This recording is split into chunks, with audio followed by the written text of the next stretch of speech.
Hi everyone, this is our channel Around My Story. Please like, share, and subscribe. Bonjour, je m'appelle Mika et je suis une jeune fille de 21 ans de la classe moyenne. Je vis avec ma mère et ma sœur Sandy. Je rêvais d'une vie idéale. Enfin, ce que je croyais être une vie idéale. D'une maison à moi, d'une vie financièrement stable avec ma famille qui m'aime. Certains pourraient dire que c'était un rêve très simple. Mais ce rêve simple était si fragile et si facilement détruit. Il y a un vieux dicton qui dit « Choisis bien tes amis ». Et ceux qui n'en tiennent pas compte en souffrent beaucoup. J'avais un père. Il était gentil, aimant et prenait bien soin de nous. Je passais beaucoup de temps à attendre qu'il rentre du travail. Et ensuite, nous jouions ensemble. Je ne savais pas vraiment quel genre de travail il faisait. Un jour, il s'est passé quelque chose. Maman et papa se sont disputés. Et après la dispute, il a fait ses bagages, nous a pris dans ses bras, ma sœur et moi, nous a dit au revoir et a quitté la maison, les larmes aux yeux. C'était la seule fois que je l'avais vu pleurer. Nous avons demandé à maman pourquoi papa nous avait quittés, mais elle ne l'a jamais dit.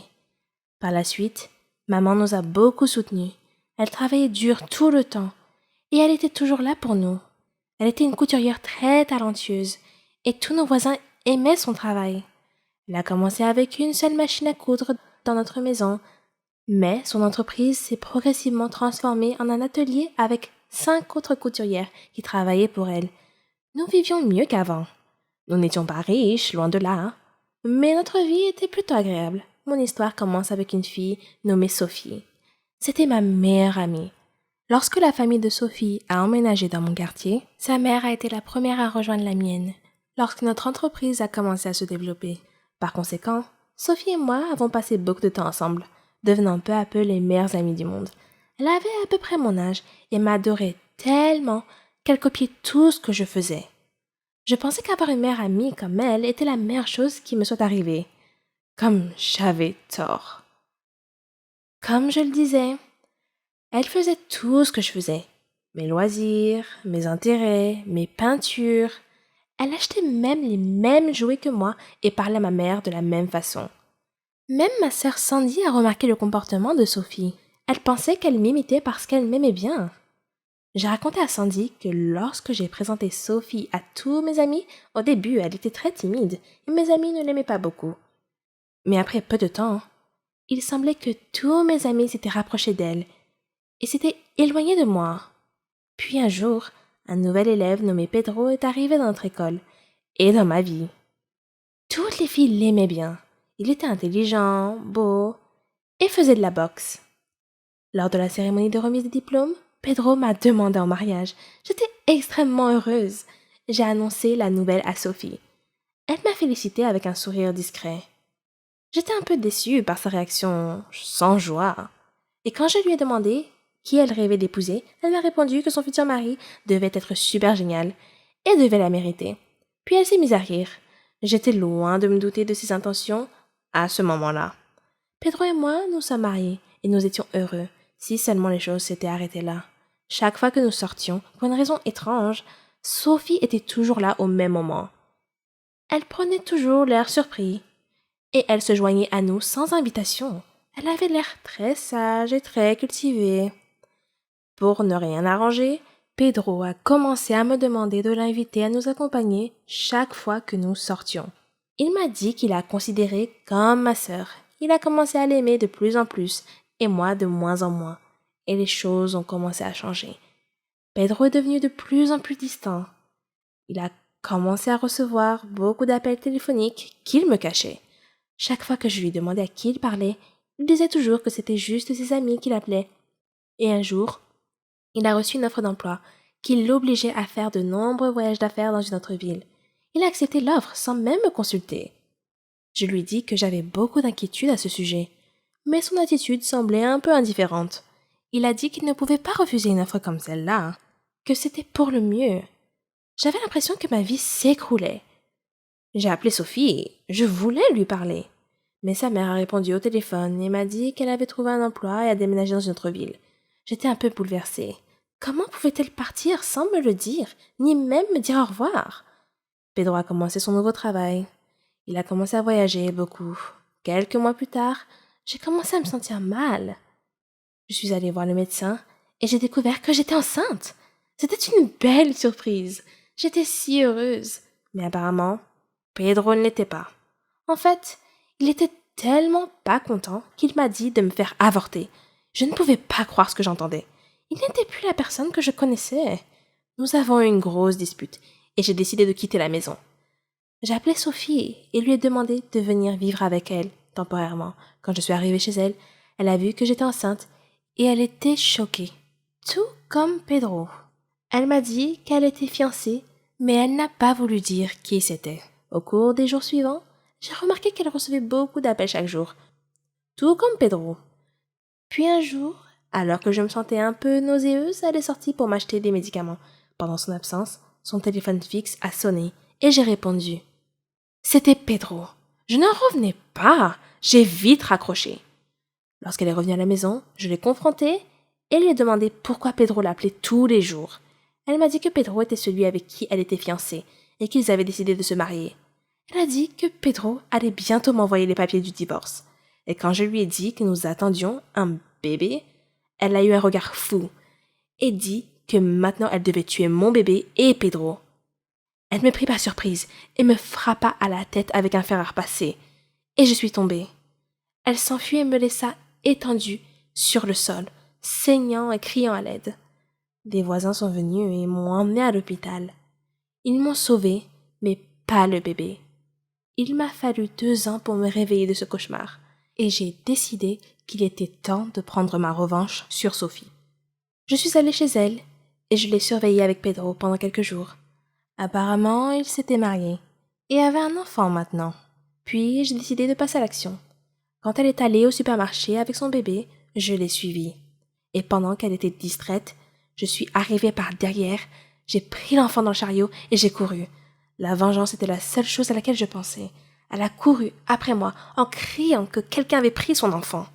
J'ai commencé à traverser la rue en courant, mais j'ai été imprudente et j'ai couru devant une voiture qui n'a pas pu éviter de me percuter. Quand je me suis réveillée, j'étais allongée dans un lit d'hôpital. Maman était assise à côté de moi et pleurait. Étrangement, Sophie était assise à côté d'elle, désemparée et pleurant elle aussi. À travers les larmes, Sophie m'a dit que le bébé que je lui avais volé était mort dans l'accident de voiture, mais qu'il n'était pas le sien au départ. C'était le mien. Elle m'a raconté comment elle avait conspiré avec les médecins et comment ils avaient vécu heureux comme une famille de 3 pendant 2 ans. Elle a négligé un petit détail. Ce que j'avais fait pour mériter tout ce qu'elle m'a fait.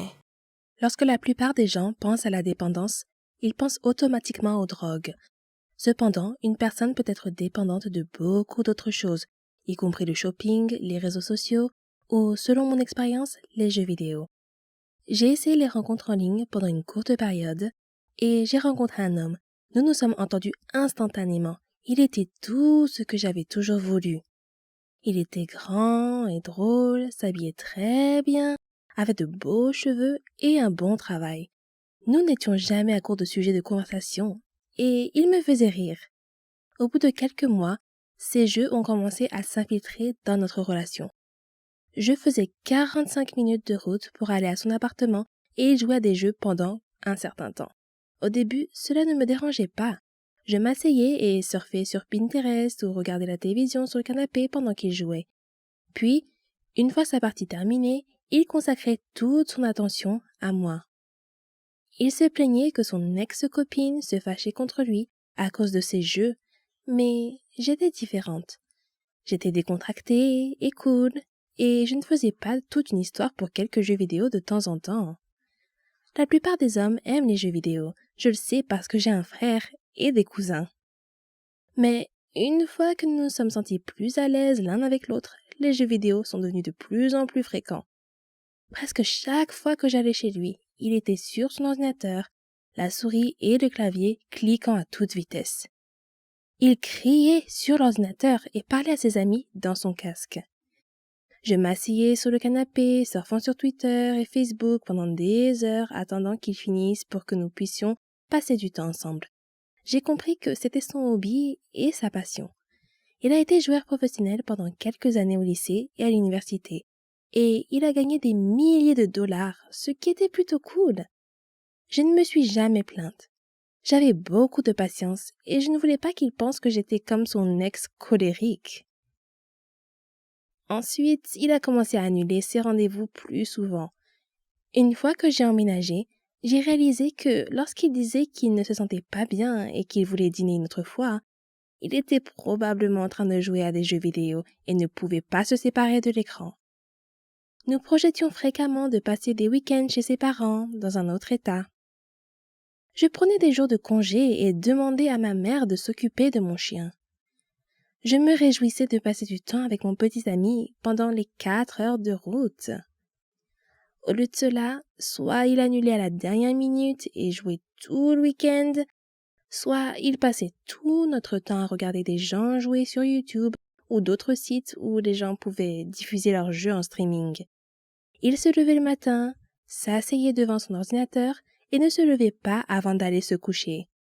Cela se passait tous les week-ends, à tel point que je me sentais spéciale rien qu'en regardant un film avec lui parce que, pour une fois, ses mains n'étaient pas sur le clavier. Nous prévoyions de faire quelque chose d'amusant, comme aller au cinéma ou aller dans un restaurant qui avait l'air bien. Mais il se mettait à jouer dès le matin et changeait d'avis, disant qu'il n'était pas vraiment d'humeur à enfiler un jean et à sortir. Je pensais que mon anniversaire serait différent, mais j'ai fini par ne rien faire de la journée pendant qu'il jouait. Ce n'est qu'au moment de sortir dîner avec ma famille qu'il a finalement réussi à se séparer de son écran. J'allais me coucher et lui demander de venir avec moi pour que nous puissions décompresser avant de s'endormir. Il me disait qu'il serait là dans 1 minute, mais la plupart du temps, je m'endormais seule pendant qu'il jouait à des jeux. Il arrivait finalement au lit des heures plus tard, alors que je m'étais déjà endormie. Je me suis rendu compte qu'il avait un problème après notre rupture et j'ai enfin compris que ce n'était pas un comportement normal. C'est bien d'aimer les jeux vidéo, mais quand cela prend le dessus sur votre vie et détruit plus d'une relation, cela pose un problème. Il a admis qu'il avait une dépendance aux jeux vidéo.